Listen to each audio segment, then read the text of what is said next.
कल्ला मस्ती धमाल खाला दंगा खुशाल झाली घंटा आता मधली सुट्टी घोरातून ये समोर दडलेले एक पोर पाहिजे तयास मधली सुट्टी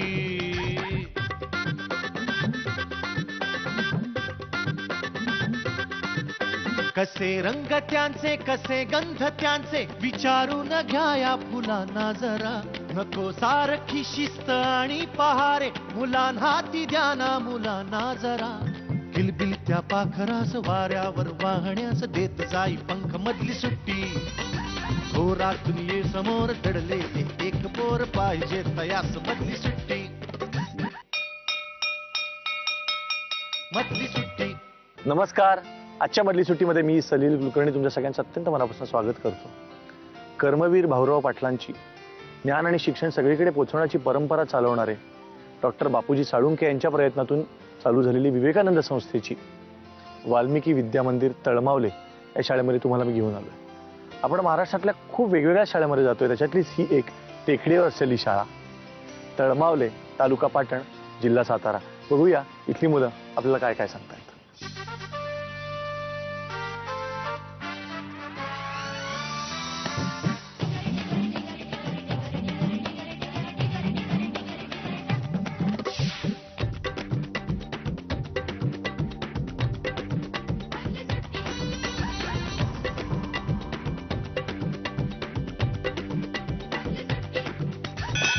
मधली सुट्टीतले रत्न कधी कधी खूप धमाल करतात, कधी खूप मिश्किल बोलतात, कधी कधी आपल्यालाच बुचकळ्यात पाडतात.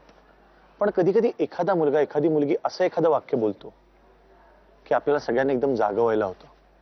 त्यांच्या घरच्यांचे डोळे उघडत असतीलच, पण टीव्हीवर बघणारे अनुभवणारे आपण सगळेही जागे होतो आणि लक्षात येतं की या मुलांकडनं आपल्याला खूप काही शिकण्यासारखं आहे. बघूया वाल्मिकी विद्या मंदिर मधली रत्न आपल्याला काय सांगतात, काय काय शिकवतात. काय नाव आहे मित्रांनो तुमची? तुझं नाव काय? गौरव संजय सपकाळ. तुझं? माझं पृथ्वीराज राजेंद्र चव्हाण. पृथ्वीराज चव्हाण? हो. खरं तुझं नाव आहे का आता ठेवलंयस गेल्या वर्षभरात? नाही, गेल्या वर्षी नाही. मी जन्मलो तेव्हापासून माझं नाव आहे. मग तुझ्याशी एकदम सांभाळून बोलायला लागणार मला. मुख्यमंत्र्यांचं नाव म्हणल्यावर पृथ्वीराज चव्हाण नाही. पण ते इकडे जवळच्या गावचे आहेत ना रे? इथं कुंभार गावचंच. या भागात बऱ्याच जणांची नाव आहेत का पृथ्वीराज चव्हाण? नाही. तर ते आणि तू? हो. क्या बात आहे, मस्त. तुम्ही कितवीत आहात दोघं? 6वी. तुम्ही मला सांगा, आता 6वीतले तुम्ही दोघं विद्यार्थी आहात, हो. तर तुम्हाला इतकी मोठी तुमची शाळा आहे, हो. काय शाळेविषयी सांगा बरं. शाळेतलं सगळ्यात काय आवडतं? मला आंब्याची बाग आवडते. तुला? मला शाळेतलं सगळं शिक्षक आवडतात आणि ते इतके छान शिकवतात. मला ते असं शिकतच राहावं असं वाटतं. काय सांगतोस? हो. कंटाळा येत नाही? नाही. शेवटच्या तासाला पण नाही? नाही. तुम्ही काय काय खेळता रे मग शाळेत? मी खो खो, कबड्डी, मलखांब. घरच्या विषयी सांगा रे. इथे या गावामध्ये, काय गावाचं नाव तुमच्या? तळमावले. तळमावलेमध्ये काय प्रॉब्लेम वाटतो रे? व्यसन करणं वगैरे किती प्रमाण? व्यसनाचं तर जरासं जास्त आहे, कारण इथं खाली एक बार आहे, तर इकडं वर पान ते पट्टीवाल्या दुकान आहेत, त्यामुळे. गुटख्याचं किती आहे?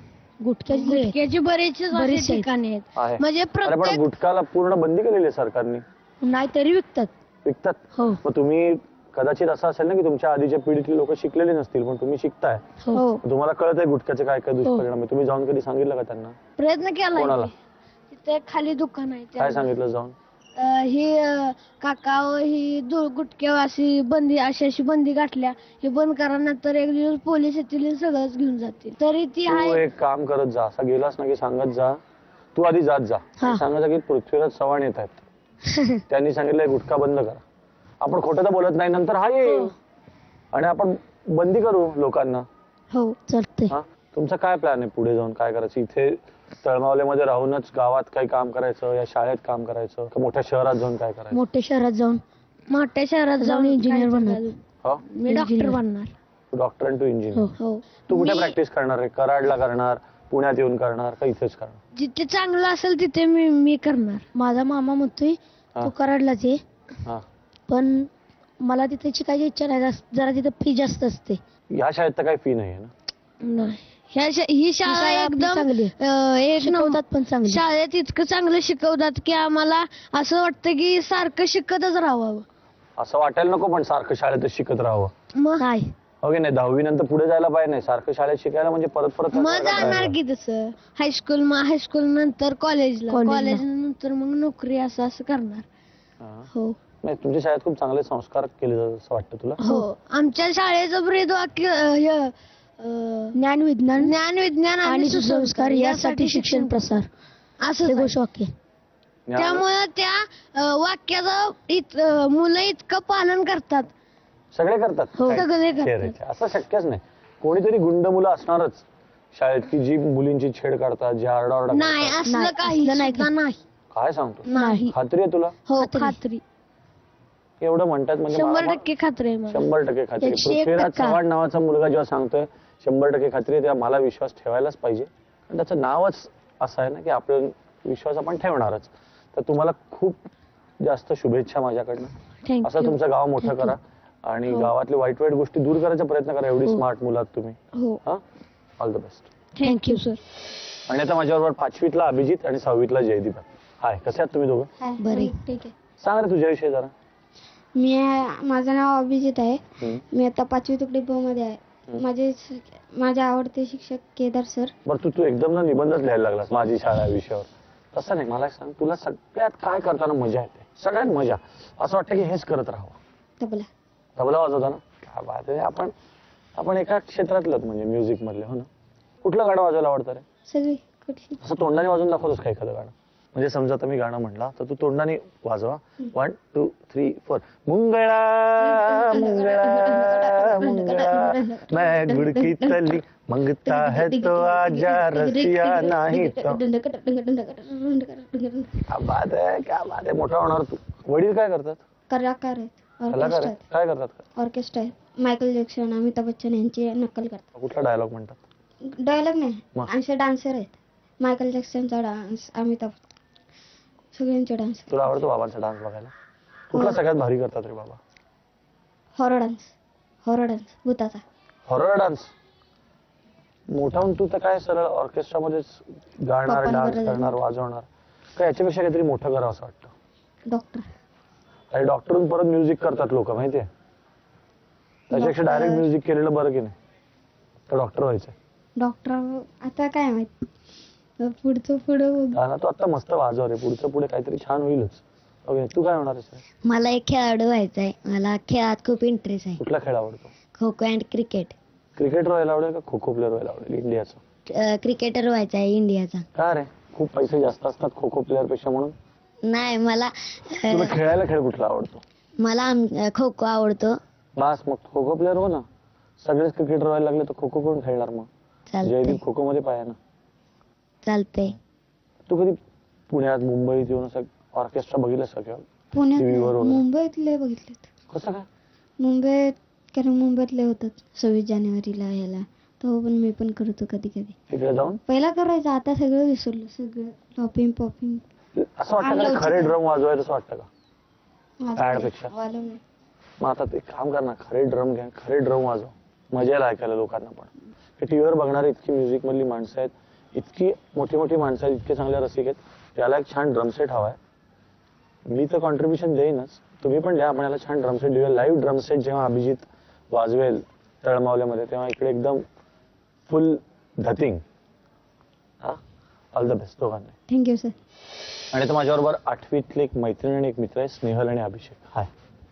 मला एक सांगा, इथे पश्चिम महाराष्ट्रात काय काय आपल्या राजकारणाचे, समाजकारणाचे काय प्रश्न वाटतात का तुला? तू तर 8वीतली मुलगी आहेस, पुरेशी मोठी आहेस की तुला हे कळायला की आपल्या इथे काय प्रॉब्लेम आहेत, काय वाटतात तुला? फर्स्ट, भ्रष्टाचार. तुला खात्री आहे की तो होतोच? हो, कारण हा फक्त मोठ्या स्तरावर नाही तर ग्रामपंचायतीपासून ते मोठ्यापर्यंत होतच चालतो ना. भ्रष्टाचार हा होतच, प्रत्येक गोष्टीत भ्रष्टाचार असतो. उदाहरणार्थ आपण एखाद्या कार्यात सर्वसामान्य शेतकरी जातो तेव्हा त्याचं एखादं काम असतं, पण ते जरी असं 10-20 रुपये होऊन म्हणजे देऊन जर होत असेल तर त्याला 150 ते 250 रुपये का द्यावे लागतात? हा भ्रष्टाचारच झाला ना. मग म्हणजे शेती आहे का तुमची? हो, शेतकरी आहेत माझे वडील. कसली शेती आहे? मायाची शेती. असं तुला वाटतं का की इतकं आपण सगळ्या प्रवाहात असतो, सगळेजण जे करतात तेच आपल्याला करायला लागतं? कदाचित. तुला काय वाटतं रे अभिषेक? मला वाटतं इतर लोक जे करतात म्हणजे आपल्या अनेक लोक आपण एकटे करून असे काय चालणार नाही. आपण इतरांच्या सोबत चालले पाहिजे. सगळ्या वर्गाने ठरवलं हा की मी कुठल्याही एकदम छोट्या लेवलवरचा, उदाहरणार्थ कॉपी करणे, हा शाळेतला भ्रष्टाचार म्हणूया आपण, हो तो मी नाही करणार कधी, असं जर तुम्ही ठरवलं तर याचाच परिणाम कुठेतरी पुढे जाऊन होईल असं नाही वाटत हो तुम्हाला? होणार निश्चितच. माझा याच्यावरनं पुढचा मुद्दा येतो की आता जी सुरक्षितता, मुलींची सुरक्षितता खूप दिल्लीपासून सगळीकडे याची चर्चा झाली आहे. तुमच्या भागामध्ये, तुमच्या गावामध्ये काय वाटतं तुला याच्याविषयी? आमच्या टेन्शन वाटतं का तुला संध्याकाळी बाहेर जाताना? अजिबात नाही, आणि माझ्या घरच्यांना तर अजिबात वाटत नाही, कारण त्यांना माहित आहे आपली मुलगी कशी आहे. त्याने एखाद्याने जर तिला 2 दिला तर ती नक्कीच त्याला 4 देणार हे त्यांना माहित आहे. त्यामुळं टाळ्या वाजव रे अभिषेक, तू आणि मी टाळ्या वाजवू याच्यासाठी. नाही, पुढे जाऊन काय करायचा विचार आहे तुझा स्नेहल? IPS officer. मग तू 4 आपोआपच देशील, 2 न देता पण, हो ना? तू काय करणार आहेस पुढे जाऊन? मी सायंटिस्ट बनणार आहे. मला खूप इच्छा आहे माझी. कशावर शोध लावायची इच्छा आहे? तसे आता मी काही केलेले आहेत, उपकरण तयार केलेले सांग ना आहेत. एखादं उपकरण. मी आता तालुकास्तरीय माझं अत्यावश्यक टेबल लॅम्प उपकरणाचं नाव आहे, ते केलेले होते. अत्यावश्यक टेबल लॅम्प. टेबल लॅम्प कसा केलास तू? ती टेबल लॅम्प मोबाईलच्या बाद झालेल्या बॅटरी पासून बाद आपल्या घरात लोड शेडिंगचे असते किंवा गरिबांच्या घरात लाईट नसते. इथे लोडशेडिंग खूप आहे का रे? म्हणजे तसं कमी प्रमाणात आहे, खेडा असल्यामुळे कमी प्रमाणात आहे, पण उन्हाळ्याच्या दिवसात जास्त असतं. परीक्षेची तयारी सुरू झाली आता? हो थोडी जास्त नाही, थोडी. हो माझी चालू आहे. चालू झाली. त्याला सायंटिस्ट व्हायचं, त्यामुळे त्याने आधीपासून पहिला नंबर येतो वाटतं याचा? नाही, पहिला नंबर वाला सायंटिस्ट होतो असं काही नाही. ज्याला आवड असते तो होतो, आणि ज्याला आवड असते ती IPS होते. तर तुला आत्तापासूनच खूप मनापासून शुभेच्छा. चांगलं काम कर आणि आता जितकी खरी असते तितकीच खरी राहा, आणि तुला पण शुभेच्छा. All the best. थँक्यू. तुम्ही मुलं जशी स्वप्न बघता तसे तुमच्या आईवडीलही तुमच्यासाठी स्वप्न बघत असतात. तुमच्या मुलांचं भविष्य इन्शुअर करण्यासाठी जर तुम्हाला गुंतवणूक करायची असेल तर SBI लाईफ इन्शुरन्सच्या काय खास टिप्स आहेत आपण बघूया.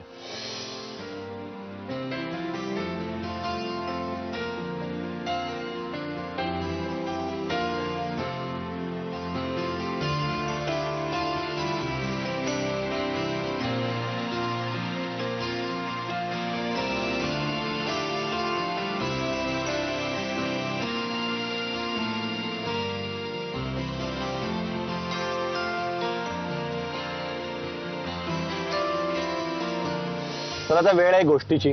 मला सांगा, तुम्हाला एरवी कोण गोष्टी सांगतो? आजी आजोबा? कोण गोष्टी सांगतो का युजली? आजी सांगत होती. मग आजीची सगळ्यात कुठली गोष्ट आठवते तुला? आजीने एकदा ना कोल्हा आणि गाढवाची गोष्ट सांगितलेली मला. हो ना, ती कायम लक्षात राहील ना? हो. म्हणूनच गोष्टी मन लावून ऐकायच्या असतात, कारण आजी आजोबांच्या गोष्टी त्यांनी का सांगितलेल्या असतात? आपल्याला काहीतरी शिकायला मिळावं, आयुष्यभर लक्षात राहावं, म्हणून आजी आजोबा गोष्ट सांगतात ना. आजी आजोबा गोष्ट सांगताना जशी झोप आपल्याला लागते तशी नंतर आयुष्यात कधीच लागत नाही, कारण त्या गोष्टीबरोबर आजी की आजोबांचा तो मऊ हात पण डोक्यावर असतो. पण आज मी तुम्हाला जी गोष्ट सांगणार आहे ही तुमच्यासारख्या एका मुलाची आहे. एक मुलगा असतो 3री 4थीतला. तो कशात हुशार असतो माहितीये का? रडण्यामध्ये. त्याला एकदम हुकमी रडत असतो तो. हुकमी म्हणजे, आई मला भूक लागली, अरे जरा थांब मी तुला अर्धा रसाने, लगेच सुरू टप टप टप टप की आई बिचारी लगेच. वडिलांबरोबर बाजारात गेला, बाबा मला ते खेळ घ्या ना, आज अजिबात घेणार नाहीये, सुरू टप टप टप टप. इतका हुकमी रडत असतो, असं 1 2 3 सुरू टपक टपक टपक. त्यामुळे सगळी त्याची कामं पटापटा होत असतात. सगळे म्हणतात की अरे बापरे, हा बिचारा इतका रडतो ना, खूप हळवा आहे हा बिचारा, त्याला रडवायला नको, त्याच्यापेक्षा त्याला देऊया. असं करत करत तो इतका चतुर होतो, सगळी कामं करून घ्यायला लागतो सगळ्यांकडनं. शाळेत त्याला सांगितलं का रे, का विसरला तू निबंधाची वही, की सुरुवात की बरोबर ठीक आहे, बस बाबा बस. मग त्याच्या लक्षात येतं की हे इतकी चांगली ट्रिक आहे की आपल्याला एकदम कधी हवं तेव्हा रडायला येते, सगळीकडे वापरायला लागतो. तर एक दिवस तो असाच रस्त्यातनं चालत चालत चाललेला असतो. तो बघतो एक त्याच्या एवढाच मुलगा, नुसती एक छोटी चड्डी आणि बनियान घातलेला बिचारा सगळी कामं करत असतो. गाडी साफ करत असतो, त्याचे कोणी त्याला पैसे देत असतं. मग जाऊन कोणाचे बूट साफ करत असतो, त्याचे कोणी पैसे देतं. मग कोणाला तरी तो रस्ता क्रॉस करून देतो आजोबांना, त्याचे ते त्याला 5 रुपये देतात. तो म्हणतो अरे हा फारच कष्ट करतोय, शी एवढं कष्ट करायची काय गरज आहे, त्याला मदतच करतो मी. म्हणून तो काय करतो, एक टोपी काढतो स्वतःची, रडायला सुरुवात. सगळ्यांकडे पैसे मागायला लागतो रस्त्यातल्या. सगळेजण भरपूर पैसे देतात. का रडतोय बिचार पोरग, अगदी हळवय, हा अगदी अडचणीत आहे हो बिचार. कसं खरं कशाला रडवायचं याला, त्याला पैसे दिले. हा एवढे पैसे साठतात, त्यांनी कष्ट करून मिळवल्याच्या पेक्षा 10 पट पैसे हा रडून मिळवतो. आणि टोपी घेऊन त्याच्याकडे जातो. तो म्हणतो, घे मित्रा, तू एवढं दिवसभर कटकट केलीस, इतक्या लोकांना काय काय काय काय काय काय कामं करून दिलीस, तेव्हा कुठे तुला एवढूसे पैसे मिळाले. मी बघ रडून तुला 15 मिनिटात एवढे पैसे, घे तुला गिफ्ट. तर हसायला लागतो. तो म्हणला की अरे तुला कोणी सांगितलं मला ही गिफ्ट पाहिजे, मला नको तुझे पैसे. ह्याला एकदम तो वेडाच होतो. तो म्हणतो म्हणजे? तो म्हणतो नाही, मला काय फक्त पैसे मिळाल्याचा आनंद नाहीये, मला दिवसभर काय काय कामं केल्याचा नाही का आनंद मिळाला. मी गाडी साफ केली, मला किती मजा आली. मी कोणाला रस्ता क्रॉस करून दिला, त्याची किती मजा आली. मी कोणाचे बूट साफ करून दिले, कोणाला काय काय काय काय काय काय मदत केली, कोणाच्या हातात जड पिशव्या होत्या त्या पिशव्या उचलून दिल्या, त्या सगळ्या कामाचा पण मला आनंद मिळाला. वर मला पैसे मिळाले, मला नको तुझे पैसे. रडका मुलगा जो असतो ना, तो एकदम बघतच बसतो की बापरे, हे कसलं भारी आहे, आपल्याला कधी कळलंच नाही. खरंय बाबा म्हणतो. आणि घरी जातो. संध्याकाळ झालेली असते, आई घरी असते. परत नेहमीची ट्रिक, आई मला केक पाहिजे आज. आई म्हणते अजिबात केक मिळणार नाहीये, आमटी भात खा. लगेच अशी सुरुवात करतो आणि एकदम त्याला तो मुलगा आठवतो. हा म्हणतो आई शपथ, त्या मुलासारखं आपण काहीतरी करायला पाहिजे. तर मी आयडिया करतो, आई खुश होईल अशी कामच करतो. मग तो काय करतो, बागेत जाऊन सगळी पानं पडलेली असतात ना, ती पानं साफ करतो, घरातला सगळा पसारा आवरतो, स्वतःचे कपडे घडी करून ठेवतो, सगळा गृहपाठ करतो, स्वतःचं दप्तर दुसऱ्या दिवशीचं आवरून ठेवतो. इतकी मजा यायला लागते त्याला कामं करायला. आणि तो विसरतोच की आपण काय मागितलं होतं, केक मागितला होता का, काय बर्गर मागितला होता. त्याला एवढी मजा येते, गप्पा मारत मारत आई त्याचं कौतुक करतो, गप्पा मारत मारत आमटी भात खातो. आणि मग तो कॉटवर पडल्या त्याला एकदम आठवतो की अरे आपण केक मागितला होता, पण आपल्याला तो आठवलाच नाही, कारण आपण इतकी मजा घेतली या सगळ्या कामांची की आपल्याला जे दिलं ते छान वाटलं, तर आपल्याला हट्ट करावासाच वाटला नाही. तर ही गोष्ट मी तुम्हाला का सांगितली सांगा बरं? कारण की सर कधी हट्ट करू नये म्हणून. फक्त हट्ट करू नये म्हणून नाही, लहान मुलं आणि त्याच्यापेक्षा जास्त मुली आपलं रडणं फार हुकमी वापरतात. इथे कोण कोण मुली आहेत की ज्यांना काही सुचलं नाही, कळलं की शिक्षक आपल्याला तर ओरडायला लागलेत आणि आपलं खरं तर चुकलंय, पण अशा वेळी एकदम आयडिया म्हणून रडायला लागतात. खरं खरं सांग, तिच्यासाठी टाळ्या वाजवा, कारण ती खरं बोलली. आणि मला खरं बोलणारी मुलं फार आवडतात. आठवतं का तुला इतक्यातल्या इतक्यात असं केलेलं? काल सरांच्याकडे मला माहित नव्हतं की वर्ग प्रार्थना मंडपात बोलवलंय, आणि मला वाटलं आता मला याच्यात भाग घ्यायला येणार नाही, म्हणून सर ओरडले. म्हटलं माझं चुकलं, मी चौकशी करायला पाहिजे होती. सर ओरडले, मी रडायला सुरुवात केली. सर म्हटलं ठीक आहे, तुला आता मी घेतो. हसते बघ कशी हसते बघ. तुला रडायच्या आधी माहिती आहे की आता एकच उपाय राहिला आपल्याकडे? हो. की रडणं. हो. काय नाव आहे तुझं? अंकिता यादव. अंकिता यादव फार प्रामाणिक मुलगी, एवढं तुम्ही लक्षात ठेवा. आता अजून कोणीतरी कबूल करणार. एकदा अंकिताने कबूल केलंय म्हणल्यावर दुसऱ्या ज्या मुली आहेत ना, त्यांना पण वाटणार की आपण पण खरं बोलावं. कोण खरं बोलणार आहे? कालच मला सहलीसाठी कोण पैसे देत नव्हते, म्हणून मी आईला म्हटलं की मला पैसे पाहिजेत. आई म्हटली मी नाही देणार, कारण सहलीला आत्ता जायचं नाहीच. तेव्हा मी रडू लागले आणि मला बाबांनी पैसे दिले. तू अशी वेळ बघून रडलीस की बाबांचं पण लक्ष आहे आपल्याकडे? हो. मग रडायला लागल्यावर वडील काय म्हटलं, बाई कशाला रडवते तिला, जाऊ दे ना ट्रिपला, हो ना? हो. आता मुलं तुम्ही काही नुसते कौतुक बघू नका, मुलं पण अशी करतात, बरोबर आहे ना? कोण सांगणार आहे? काल माझ्या पप्पासनी म्हणले मी, पप्पा मला 35वाला पेन पाहिजे, तर पप्पा म्हणले नाही आणायचा. तर जरा डोळ्यातनं रडलं, पाणी काढलं, आणि नंतर मम्मी म्हणली आणू दे, रडवू नका लय, त्याला आजारी पडेल. हे तुला माहिती होतं का की आपण थोडं रडल्यावर मम्मी असं म्हणणार म्हणून? नव्हतं.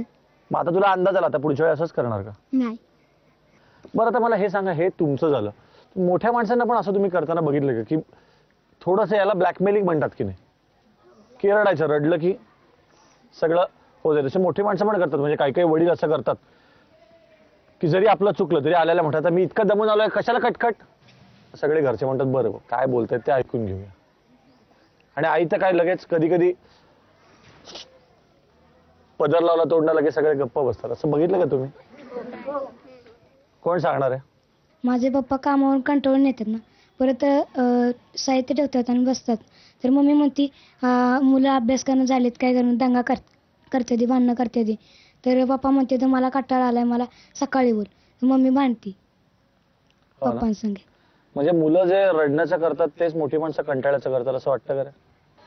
अजून तुम्हाला कधी असं बघितलं का तुम्ही, अजून कोणाला घरचे तुम्ही सोडून बाहेर बघितलंय का, की समजा रस्त्यात भांडण चाललंय हा आणि काय सुचलं नाही, बाई लागली रडायला जोरात? आम्ही बसनं गावाला जात होतो, एक म्हातारी आजी होती आणि ती कंडक्टर तिकीट काढत होता. म्हातारी आजीकडे फाटलेली नोट होती, फक्त पैसेच नव्हते. फाटकी नोट दिली, कंडक्टर म्हणतोय उतर खाली. मग ती आजी रडायला लागली, मग बसवलं कंडक्टरने. पाहिलं म्हणजे एवढ्याशा बाळांपासून ते आजीपर्यंत सगळेजण ते जे रडणं आहे, तर लहान मुलांपासून आज्यांपर्यंत कोणी आपल्या रडण्याने ब्लॅकमेलिंग करू नका. त्याच्यापेक्षा दुसऱ्याला कन्व्हिन्स करा, चांगल्या पद्धतीने पटवून द्या, कष्ट करा, म्हणजे तुमचा मुद्दा दुसऱ्यापर्यंत पटेल. रडणं चिडणं हा काय उपाय असू शकत नाही दुसऱ्याला गोष्ट पटवून द्यायचा, बरोबर आहे? तळमावलीच्या वाल्मिकी विद्यामंदिर मधल्या छोट्या मुलांशी आपल्या गप्पा चालू राहतील, पण आज मधली सुट्टीमध्ये एक फार सुंदर क्षण माझ्यासाठी आणि तुमच्यासाठी आलेला आहे. कारण अशी व्यक्ती ज्यांना आपण संगणक तज्ज्ञ, संगणक अभ्यासक, लेखक म्हणून ओळखतो, पण मला असं वाटतं की यांनी जर इकॉनॉमिस्ट व्हायचं ठरवलं असतं, सायकोलॉजिस्ट व्हायचं ठरवलं असतं, फक्त लेखक व्हायचं ठरवलं असतं, म्युझिशियन व्हायचं ठरवलं असतं, तरी कुठल्याही क्षेत्रात ते नंबर 1लाच गेले असते. पुन्हा एकदा मस्त गावे, हसावे, झुलावे, खुलावे, किती वाटते उतरून ओझे वयाचे चलारे, पहा कोवळे ऊन बोलावते. वर्षांचे पूल आज ओलांडून ये आल्याड, घे तुला हवीच मधली सुट्टी. तर आज आपल्या सगळ्यांचा हा बहुमान आहे की मधली सुट्टीमध्ये अच्युत गोडबोले आलेले आहेत. नमस्कार सर. खूप बरं वाटलं की मधली सुट्टीमध्ये आज तुम्ही आलात आणि सगळ्या मुलांना, पालकांना, शिक्षकांना, सगळ्यांनाच खूप आनंद झाला असेल तुम्हाला बघून. तर इतकं काही तुम्ही इतक्या कमी वेळामध्ये म्हणजे लेखन म्हणून, संगणकामध्ये तुमचं काम, लेखन, त्याच्यावर तुमची टेक्स्टबुक आज जपानमध्ये, चीनमध्ये तुमची टेक्स्टबुक वापरतात, ती आपल्या मराठी माणसासाठी किती अभिमानाची गोष्ट आहे. तर इतकं सगळं काम, म्हणजे मला असं कधी कधी वाटतं की तुम्हाला देव 24 ऐवजी 48 तास देतो की काय दिवसाचे, इतकं सगळं काम तुम्ही करता. तर ह्या सगळ्याचा पाया जिथे रचला जातो त्या शाळेविषयी आम्हाला सांगा तुम्ही. माझं शिक्षण सोलापूरला हरिभाई देवकरणमध्ये झालं आणि दगडी अशी ती शाळा आणि शिप्र मंडळीची, आणि तिथे त्या शाळेत शिस्त खूप असायची. म्हणजे मला शेवटला 1 वर्ष मंगळवेडेकर हेडसर होते आणि त्यांची शिस्त खूप चांगली आणि त्यांना इतक्या मुलांची नावं लक्षात असायची. ते नंतर मग पुण्याला आले SP मध्ये, पण प्रत्येकाची नावं लक्षात असायची त्यांची. आणि मी नंतर पुढे जेव्हा CEO झालो अनेक कंपन्यांचा, त्याच्यामध्ये मुलांची नावं लक्षात ठेवणं, त्यांच्याशी नातं जोडणं, ह्याचं महत्त्व जे मॅनेजमेंटमध्ये आज सांगितलं जातं ते मी खरं शाळेत शिकलो. आणि शाळेमध्ये अनेक म्हणजे मी गोष्टी शिकलो. आम्हाला शिक्षक असे फार छान शिक्षक होते. म्हणजे कुमठेकर सर, जेऊरकर सर, पुष्पा आगरकर, अध्यापक बाई, त्या आम्हाला गोष्टी सांगायला लागल्या. म्हणजे आम्हाला विज्ञान आणि मराठी आणि हे सगळं शिकवायचंच, पण ते शिकवताना असं ऐकत राहावं असं वाटायचं. एवढ्या सगळ्या गोष्टींची तुम्हाला जी बेसिकली तुम्ही इतके रसिक आहात, म्युझिकमध्ये तुम्हाला खूप छान आवड आहे, गती आहे, सायकोलॉजी विषयी तुम्ही पुस्तक लिहिलंय तेही सगळ्यांना खूप आवडतंय, आणि म्हणजे मॅनेजमेंट विषयी आहे. तर इतकं हे जे सगळं मल्टीफॅसेटेड वाचन म्हणूया ते शाळेपासून होतं? असं ते शाळेपासून होतं. आणि मला मुख्य म्हणजे शाळेमध्ये एक संस्कार असे झाले आणि घरी पण झाले. म्हणजे माझी सुलभा पेशवेकर, माझी बहीण आणि पुष्पा, आणि आमच्या पुजारी सर आमच्या घरी यायचे, तेही शाळेत शिकवायचे. मला ते शिकवायला कधी नव्हते, पण ते खरं माझ्या आयुष्यातले सगळ्यात मोठे शिक्षक ठरले. पण त्यांच्यामुळे एक फार चांगलं झालं की परीक्षेच्या अर्ध्या 1 मार्काकरता फक्त मारामारी न करता या विषयांवर प्रेम करणं. म्हणजे हे इतकं म्हणजे सगळ्यांनी शिकवलं. म्हणजे कुमठेकर सर आम्हाला विज्ञान शिकवायचे, ते परीक्षा वगैरे ठीक आहे रे, पण हे किती छान आहे. माझे वडील मॅथमॅटिक्सचे प्रोफेसर आणि त्यांनी मी गणितावर प्रेम करायला शिकवलं. मला वाटतं शाळेमध्ये या सगळं मला जे शिकलो खरं म्हणजे ते पास झालो, बोर्डात 16 आलो, या परीक्षा आणि मार्क आपण सोडून देऊ सध्या, पण मला वाटतं सगळ्यात महत्त्वाची गोष्ट म्हणजे या विषयांवर प्रेम करा. आणि नुसतं आपलं हा क्लास तो क्लास, अर्धा मार्क 1 मार्क, याच्यापेक्षा इतक्या विषयांमध्ये गोडी लागली ज्याच्यामुळे मी हे सगळं लिहू शकलो. तुमच्या मित्रांविषयी सांगा ना, कारण ते आज तुम्हाला वेगवेगळ्या ठिकाणी भेटत असतील तुमच्या भाषणात. आमचा ग्रुप आहे आणि आम्ही वर्षी किती वेळा भेटतो. म्हणजे दिलीप गोगटे, नंतर आनंद काळे, बरं का, प्रदीप कुलकर्णी, नंतर गिरीश भाटिया, अशा अनेक खूप चांगले मित्र होते, मधुकर डोळे. आणि मला हुतुतू आणि फुटबॉल खूप आवडायचं. मधल्या सुट्टीमध्ये मी काय करत असेल तर पहिल्यांदा हुतुतू किंवा फुटबॉल, मी फुटबॉलच्या काही इयत्तांच्या टीममध्ये सुद्धा होतो. आणि मला हुतुतू तसं इतर कोणाची तंगडी पकडायला फार आवडायचं. त्यामुळे त्या 2 खेळांमध्ये मी बऱ्यापैकी पुढे होतो. म्हणजे बोर्डात येणारी मुलं सतत अभ्यासच करतात असं काही नाही, सगळं करायचं. इनफॅक्ट अभ्यास मी खरं अभ्यास परीक्षकाचा केला नाही. 7वीत असताना मी 9वीतले रायडर सोडवायचो, 6वीत असताना 8वीतली. मी उगीच गर्व म्हणून नव्हे, पण मला ते परीक्षेपेक्षा आम्ही एकच रायडर 3-3 पद्धतीने कसं सोडवायचं, त्यातली एलिगंट मेथड कुठली, हे ह्याची मजा सगळी यायची. अजूनही मी शाळा विसरलो. मला असं नक्कीच वाटतं की हे जे सगळं मी आज लिहितो, म्हणजे अनेक, म्हणजे 11 मराठी त्यांनी 4 इंग्रजीत इन्फॉर्मेशन टेक्नॉलॉजीवरती पुस्तकं लिहिली, त्याचं खरं श्रेय म्हणजे एक तर IIT ला जाईलच. IIT ला माझे काही दिवस फार मंतरलेले होते, पण शाळेला मी तेवढंच श्रेय देईन. कारण लेखन हा तसं म्हटलं तर फार वेगळाच एक पैलू आहे. आणि आता मुसाफिर सारखं पुस्तक ज्याच्या इतकं विक्रमी विक्री सध्या चालू आहे, तर हे लेखनाचं बीज पण शाळेमध्ये होतं की तुमचे निबंध काहीतरी वेगळं तुम्हाला जाणवायचं की आपण लिहितोय तेव्हा? मला खरं म्हणजे लेखनाचं बीज शाळेत फार नव्हतं बरं का, पण आमच्या घरी ना, म्हणजे सुलभाताई आणि पुष्पाताई, म्हणजे दोघी आमच्या घरी सातत्याने चर्चा करा. आणि मला एक सांस्कृतिक श्रीमंती खूप लाभली. आमच्या घरी पंडित जसराज कुमार गंधर्व भीमसेन जोशी घरी आलेले आहेत अनेक. नंतर आमच्या घरी करंदीकर, पाडगावकर, बापट घरी आलेले आहेत. विंदाकरचा तबला खूप चांगला वाजवायचा, ते तबला वाजवतात. माझी बहीण गातीये. त्यांचं एकंदर आमच्या घरी सातत्याने साहित्य आणि संगीताची चर्चा जी चालायची ते माझ्या डोक्यात कुठेतरी होतं. म्हणजे चार्ल्स डिकन्सची टेल ऑफ 2 सिटीज आम्हाला अभ्यासाला नव्हती, पण त्र्यंबवी सरदेशमुखाने मला SSC असताना शिकवली वर्षभरती. म्हणजे वाङ्मय आणि चांगली भाषा, चांगलं काहीतरी करायचं, हे काय म्हणजे चांगलं, हे जर लहानपणी कळलं तर त्याचा फार. आणि मला असं वाटतं की त्याचे परिणाम मला फार झाले. आई वडील, सुलभा, पुष्पा आणि पुजारी सगळ्यांमुळे मला खूप, आणि शाळेतले शिक्षक कुमठेकर, जेवळकर, सगळ्यांनी अतिशय खूप वेळ लावला ह्याचं. म्हणजे तुम्हाला स्वतःला शाळेत असताना जनरली 8वी 9वीत आपलीशी स्वप्न बघणं सुरू होतं की आता मी हे होणार, तर तुमचं काय तेव्हाचं स्वप्न होतं शाळेतलं, आठवतं तुम्हाला? की नाही, खरं म्हणजे अगदी खरं म्हणजे मी मुसावर लिहिलेलं आहे. अगदी रेल्वेच्या गार्डापासून पोलीस पासून सगळे आपले जे स्वप्न असतात ती सगळी. म्हणजे सर्जन सावाची गोष्ट कुमठेकर सांगायचं, त्यावेळी आपण सर्जन व्हायचं असं ठरवलं. अशी सगळी स्वप्न झाली. मला खरं गणित फार आवडायचं, रँगलर व्हायचं होतं. पण त्यावेळी IIT तर कोणीतरी म्हणालं, मी युनिव्हर्सिटीत पहिला आलो आणि त्यावेळी युनिव्हर्सिटीत पहिला आला तर IIT डायरेक्टली ऍडमिशन मिळायची. ते मला कोणी सांगितलं नाही. सोलापूरमध्ये तसं फार आजकाल ते कोटा सिस्टीम, हे सिस्टीम असलं काही इथे ज्ञान काही नव्हतं. त्यामुळे मला डायरेक्ट ऍडमिशन मिळणं शक्य असून सुद्धा मी एंट्रन्सला बसलो. तिथे मला बऱ्यापैकी रँक मिळाली. मग केमिकल इंजिनिअरिंग गेलो. पण मुख्य असं झालं की त्यावेळेला आपल्याला आज कसं की मी असं बटन दाबलं की मी काहीतरी नासात हे होणार, मी काहीतरी रॉकेट उडवणार, मी काहीतरी कम्प्युटर इंजिनियर होणार, मी अमेरिकेत जाऊन सेटल होणार, असलं काही नव्हतं त्यावेळेला. काहीतरी छान करायचं, काहीतरी चांगलं करायचं. आणि मला साहित्य, संगीत, चित्रकला ह्याचं या आयुष्यात विज्ञान आणि तंत्रज्ञान एवढ्याच किंवा त्यापेक्षा जास्त महत्वाचे आहेत हे एवढं बिंबवलं गेलं होतं की असं भयंकर स्वप्न नव्हतं. पण IITत शिरलो आणि मग पुढे मी इंजिनियर झालो.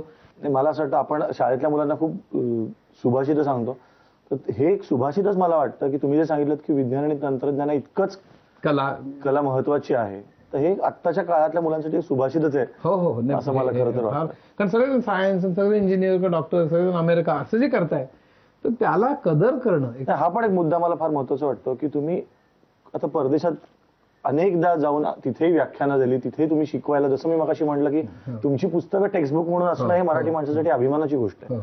पण तरी तुम्हाला इथे राहून काम करा असं वाटतं. तर हे पण तुम्हाला वाटतं की लहानपण आपलं ज्या संस्काराने जातं त्यांनी आपल्या देशाशी नातं जोडलं. मला असं नक्की वाटतं की अमेरिकेत जावं, जगभर जावं, शिकावं, तर काही चूक नाही. पण इथे परत येऊन इथल्या समाजाकरता काहीतरी करावं आणि तळागाळातल्या माणसांकरता करावं. तुम्ही जे म्हटलात की समाजासाठी काहीतरी करावं, तर आज तुम्ही स्वतः एक शाळा रन करताय स्पेशल चिल्ड्रनसाठी.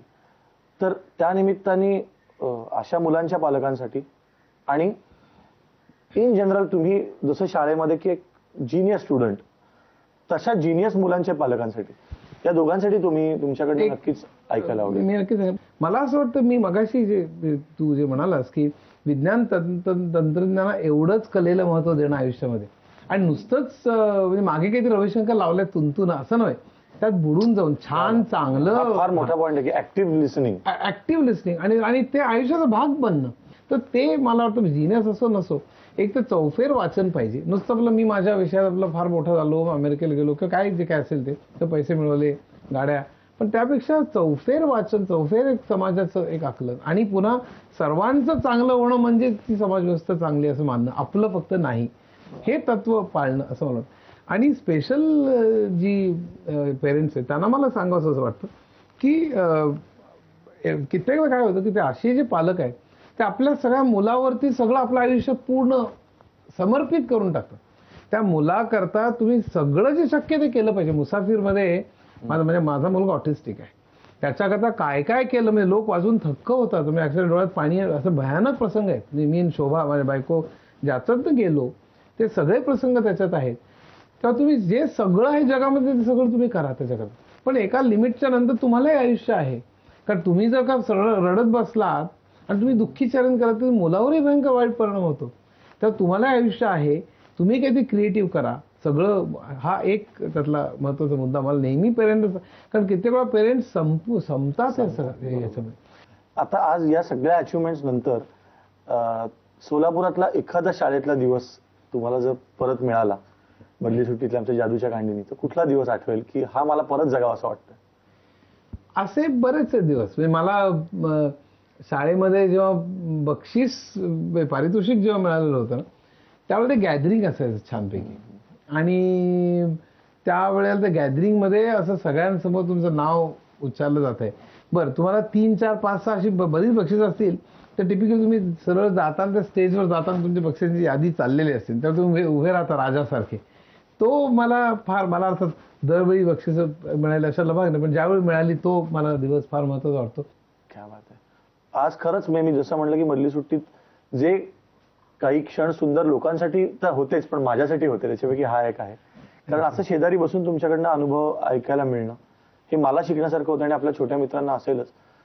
आणि पुस्तकातनं आपल्याला गोडबोले सर भेटतातच, पण त्यांच्या आज विचारातून त्यांनी जे वाक्य सांगितलं की ते का आज सगळं करू शकतायत, तर त्यांनी विज्ञान आणि तंत्रज्ञानाबरोबर कलेकडेही तितकंच प्रेमाने बघितलं, आणि म्हणून आज ते अच्युत गोडबोले आहेत. तर असे काही अजून अच्युत गोडबोले आपल्या महाराष्ट्रात निर्माण व्हायचं असेल तर आपल्याला इतक्या चौफेर दृष्टीने जगाकडे बघायला लागेल, तर पुढच्या पिढीतही अशी माणसं तयार होतील. धन्यवाद.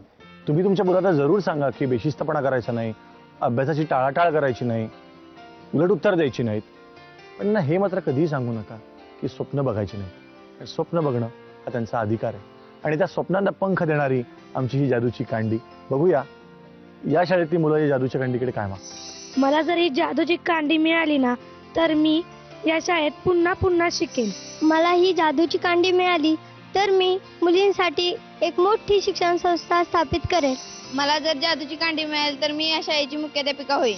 मला जर जादूची कांडी मिळाली तर मी जन्मोजन्मी माझ्याच आई वडिलांच्या पोटी जन्म घेईन. मला जर का जादूची कांडी मिळाली तर मी माझ्यासाठी सुंदर बायको मागेन. आता माझ्याबरोबर या शाळेतली 8वी 9वीतली खूप हुशार मुलं गप्पा मारायला इथे बसलेली आहेत, आणि सगळ्यांच्या चेहऱ्यावर इतकं तेज दिसतंय, की उत्सुकता दिसते, काय बोलू आणि काय नको असं झालंय तुम्हाला. तर आपण कोणापासून सुरुवात करूया? हा जो गोड खळ्या पडणारा मुलगा आहे याच्यापासून सुरुवात करूया. काय नाव रे तुझं? ओंकार. तुला किती छान खळ्या पडतात रे. तुम्हाला सांग, तुला ही पहिल्यांदा कॉम्प्लिमेंट कोणी दिली रे की तुला खळ्या पडतात? कोणीच नाही. मीच पहिला आहे. नाही, मग मीच बघितलं. तूच बघितलं.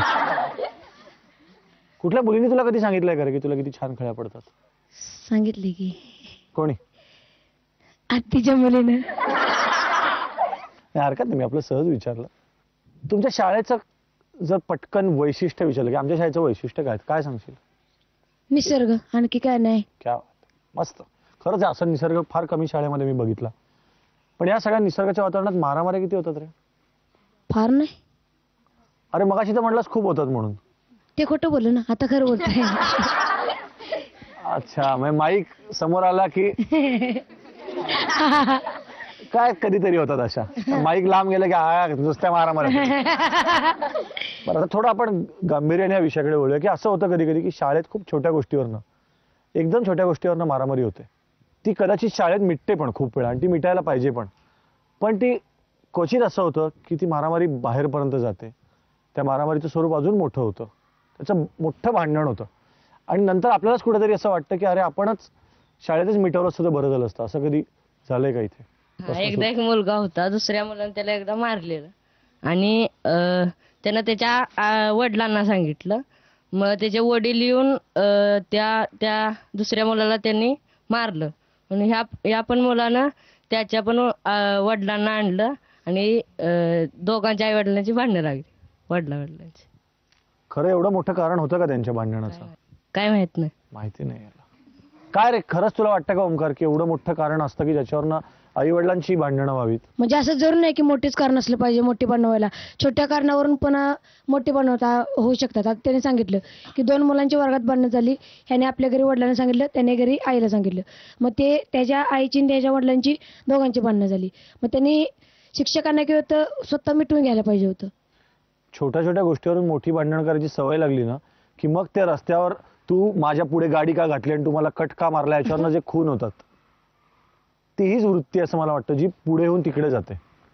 तुम्हाला असं प्रामाणिकपणे याचं उत्तर द्यायचं की किती जण तुम्ही असे आहात की ज्यांना आई वडिलांना एखादी गोष्ट विचारावीशी वाटते पण नाही विचारली जात, की नको नको राहू दे, भीती वाटते, संकोच वाटतो, की किंवा कंटाळा करता तुम्ही, एक ज्याला आपण धाकामुळे म्हणतो, किंवा नको असं आई वडील म्हणतील काय मूर्खासारखे प्रश्न विचारतो किंवा विचारते म्हणून विचारले जात नाहीत, किंवा शिक्षकांनाही शाळेमध्ये की अनेकदा शंका येते मनामध्ये पण शंका तशीच दाबली जाते. पण सर विचारण्यानं किंवा न विचारण्यानं नुकसान आपलं होत असतं. मग आपल्याला आपण असा इगो म्हणजे आपल्या मनात असं काही न्यूनगंड म्हणतो आपण की ठेवायचंच नाही ना, आपल्याला गरज विचारते तुला जी वाटेल ती शंका. विचारते कोणाला? शिक्षकांना, आई वडिलांना. प्रत्येक गोष्ट आपण आई वडिलांना शिक्षकांना विचारू शकत नाही ना, भीतीपोटी एखादी जर गोष्ट विचारायची राहतेच आपली. म्हणजे उदाहरणार्थ तुझी कुठली गोष्ट राहिली? मला समजा दररोज खेळायला आवडतं, संध्याकाळी 5:30 ते आम्ही 7-7:30 पर्यंत मुलं सगळी खेळतो, पण कधी एखादी वेळ अशी असते आई वडील कोणत्याही कारणावर चिडलेले असतात किंवा काय, त्यावेळी आपण विचारू शकत नाही ना, ते धाडच नसतं आपल्यात. किंवा एखादी गोष्ट समजली नाही, वर्गात सगळ्या मुलांना समजल्या, हे धाडच नसतं ना शिक्षकांना विचारायचं. शिक्षक समजावून सांगतील नीट, त्याचा विषय नाही, पण आपलं धाडच नसतं ना विचारायचं. बरोबर, म्हणजे आपला संकोच कधी आड येतो, कधी भीती आड येते. बरोबर आहे ना? तुम्हाला असं वाटतं का की या गावामध्ये असल्यामुळे इथल्या लोकांच्या महत्वाकांक्षा ज्या असतात तुमच्या, या काय काय असतात असं तुम्ही बघितले आसपास? कारण मी खूप वेळा बघितलं की खूप छोट्या छोट्या गावामध्ये अनेकदा, विशेषतः मागची पिढी, काही फार महत्वाकांक्षा नव्हत्या, काय नाही, आपलं गावात राहायचं, एसटी स्टँडवर जाऊन बसायचं गप्पा मारत. तुम्ही अशी लोक बघितलेत की काही नाही करत? म्हणजे त्या माणसांना असं वाटतं की त्यांच्या जीवनाला असा अर्थच नाही काय, की म्हणजे महत्वाकांक्षा काही ठेवून, समोर असं काही ठेवून आपण जीवनात काय करावं असं ती पुढे. तुमच्या या पिढीला इतकं महत्वाकांक्षा येण्याचं काय कारण आहे? मला असं वाटतं शिक्षण हे कारण आहे की तुम्ही सगळेजण शिकलात शाळेमध्ये, म्हणून तुम्हाला एक्सपोजर मिळालं ना, तुम्हाला लक्षात आलं की असंही होता येतं, असंही होता येतं. आपण एक दुसऱ्याचं बघून आपल्याला पण असं वाटतं की आपल्याला हे व्हायचंय ते व्हायचंय, म्हणजे एकमेकांचं बघून पण महत्वाकांक्षा वाढते नाही का, की ह्याला अरे हा इतका हुशार आहे, हा जर असं करेल तर मलाही करता यायला पाहिजे. आपण त्यासाठी स्वप्न, आता ही पिढी आहे ती स्वप्न जास्त बघत असते, आणि किंवा टाळ्या वाजवा, हे फार महत्वाचं वाक्य आहे. मला असं वाटतं की जर तुम्ही स्वप्नच बघितली नाहीत तर ती पूर्ण व्हायची काही शक्यताच नाही. पण आपण आता वेगळ्या विषयाकडे येऊया.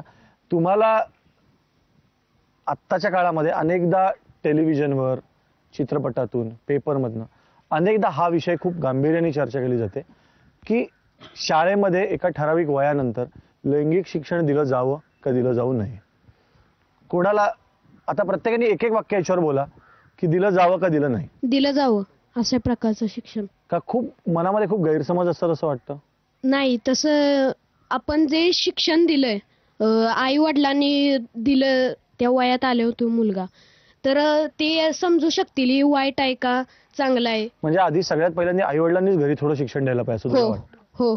अजून कोण याच्यावर बोलणार आहे? आपण आता पाहतो की खेड्यात असं शिक्षण जास्त नसतं, पण आता शाळांमधून सुरू झालं, शाळेमधून सुरू झालंय की, पण असं म्हणजे मोस्टली नसतं जास्त शिक्षण. पण जर मग ठराविक वयानंतर जर हे शिक्षण भेटलं नाही तर त्याचे दुष्परिणाम काय होतात ते आपल्याला कळणार नाहीत. आणि मग हे जे गैरसमज असतात ना ह्या विषयाला घेऊन, ते गैरसमज जर शिक्षण भेटलंच नाही आपल्याला ते कधीच दूर होणार नाहीत. बरोबर. अजून कोण बोलणार आहे? खेळात म्हणजे कसं लैंगिक प्रकार शिक्षण जे असतं ते आई वडिला करून किंवा मुलांना विचारावं की बाबा हे काय असतं असं, ते मुलाची पण मानसिकता नसते. तसं मगाशी हा म्हणला की आपल्याला शंका विचारायला भीती वाटते किंवा संकोच वाटतो. हा त्यातलाच एक विषय. हा म्हणजे हा सुद्धा विषय विचारला आपल्याला पण भीती वाटते किंवा आई वडिलांची सांगण्याची पण मानसिकता नसते की बाबा ह्याला सांगावं की हा वेगळंच काय वाटून घेईल, किंवा आपल्या स्वतःला पण की भीतीच असते ना की आई वडील काय बोलतील तर रागावतील वगैरे. त्यामुळे जास्त करून खेळाचा विषय निघत. याच्यामुळे जर शिक्षण योग्य माणसाने योग्य वेळी न दिल्यामुळे ते कुठेतरी चुकीच्या जागी शोधलं जातं, पुस्तकं किंवा मी जसं म्हणलं की इंटरनेटवर, असं नाही का वाटत? हा, ते मुलं काय करतात, आपल्याला आधी प्रकारची पूर्वकल्पना नसली तर ह्याच मार्गाला लागतात, त्यांना पुढे उपायच राहत नाही ना, कोण सांगत नाही आणि हे विचारू पण शकत नाहीत. अजून कोण बोलणार आहे? आपल्याला घरातून काही वेळेस शिक्षण ह्याबद्दल भेटतं, म्हणजे काही वयाच्या वर्षानंतर आपले आई वडील आपल्याला सांगतात, पण तिथं ते शिक्षण म्हणजे ते जे आपल्याला सांगतात ते ज्ञान तितकंसं नसतं की जे आपल्याला वयाला पाहिजे ते सुद्धा संकोच करतात. म्हणजे हे पण बरोबर आहे की पालकांना पण संकोच वाटतो. हा, व्हेरी गुड. मला असं वाटतं की या मुलांची मतं जाणून घेणं एवढंच माझं काम आहे, कारण मी यांचा मित्र आहे. मी कुठल्याच विषयातला तज्ज्ञ नाही, स्वतःला समजतही नाही, पण या मुलांची मतं तुमच्यापर्यंत मांडणं हा या गप्पांचा उद्देश आहे आणि हाच मधली सुट्टीचा उद्देश आहे. प्रत्येक शाळेचं काहीतरी खास वैशिष्ट्य असतं. या शाळेचं वैशिष्ट्य या शाळेची प्रार्थना. खरं तर प्रत्येक शाळेची प्रार्थना, प्रत्येक संस्थेची प्रार्थना तितकी छान असते कारण ती मनापासून केलेली असते. त्याच्यामध्ये असतो तो भाव, तर तोच जास्त महत्त्वाचा असतो. तुमच्याही शाळेची प्रार्थना तुम्हाला आवडत असेल ती आम्हाला लिहून पाठवा. तोच या वेळचा होमवर्क. बघूया किती शाळातून किती प्रार्थना येत आहेत. पाठवा तुमची प्रार्थना आमच्या या पत्त्यावर. मधली सुट्टी 135 continental building, doctor Annie Besant road, Worli, Mumbai 400018. मधली सुट्टी @ZNetwork.com, झी मराठी @ZNetwork.com. आपण इतक्या शाळांमध्ये इतक्या स्पर्धा बघितल्या शिक्षकांमध्ये आणि मुलांमध्ये. मी कधी कल्पनाही केली नव्हती की एखाद्या शाळेत अशी स्पर्धा असेल की झाडावर दोर लावून कोण आधी चढतंय, मुलं का शिक्षक. त्याची तयारी चालू आहे, खूप धामधूम आहे. बघूया या स्पर्धेमध्ये कोण जिंकतंय. मी अशा प्रकारची स्पर्धा पहिल्यांदाच बघतोय. बघूया. रेडी स्टेडी गो.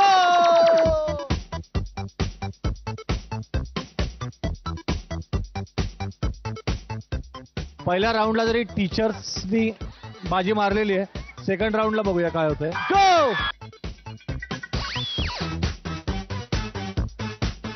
मुलं जिंकलेली आहेत. 1-1 झालेले. बघूया आता. रेडी गो.